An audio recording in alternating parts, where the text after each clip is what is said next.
Okay, so I just stumbled upon this repository for home assistant apps and it's blowing my mind. They're called apps now instead of add-ons. How cool is that? Right? I mean, it makes sense to rebrand them. Apps feel more modern. But what does this actually mean for users who are used to the old term?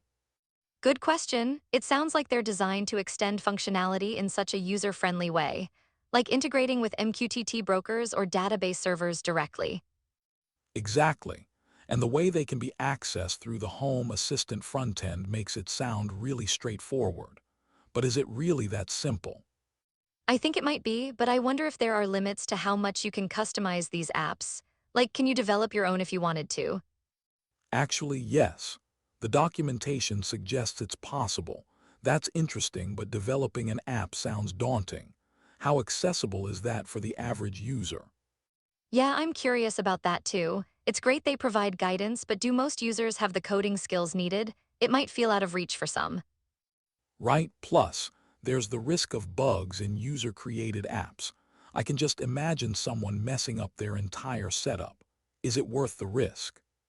Totally, but on the flip side, if someone creates something amazing, it could benefit the whole community. So it's a double-edged sword. True, speaking of community, I noticed they mentioned support options like Discord and Reddit. That seems pretty engaging for users. Yeah, it's a smart move.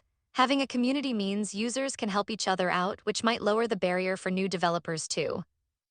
I wonder how active those forums are, though. If nobody's using them, then what's the point? Community needs momentum.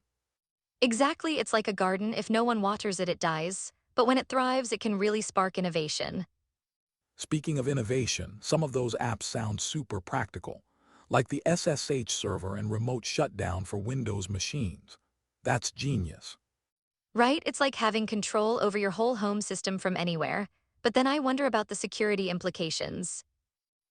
Security. That's a huge concern. Opening up SSH access means you have to be extra careful about credentials and user permissions. Definitely, and what about the potential for vulnerabilities in those apps? If one app gets hacked, could it compromise the whole system? That's a critical point. It makes you think twice about which apps to trust. The trade-off between functionality and security is real. Right, and I can see some users just going wild with installations without thinking about the risks. It's like a kid in a candy store.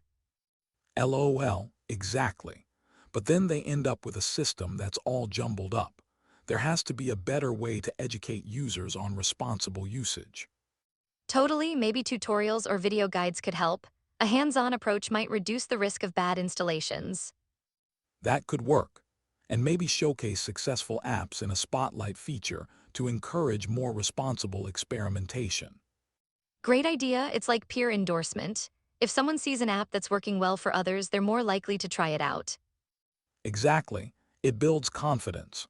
Plus, they could create a feedback loop where users suggest features or improvements. I love that. The community-driven approach could lead to better quality apps and user experiences overall. But then, how do they handle app vetting?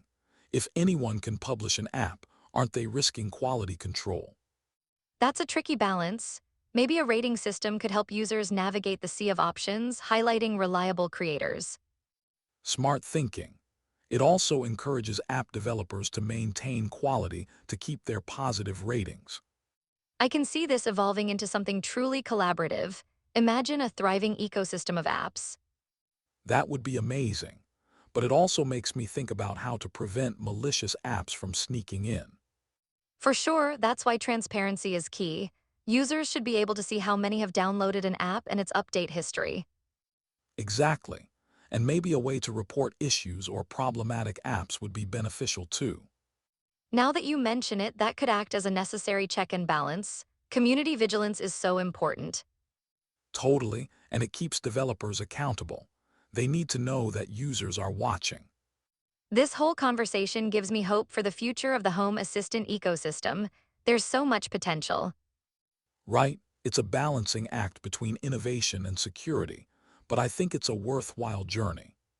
Absolutely, so many possibilities. I wonder how this will evolve in the next few years.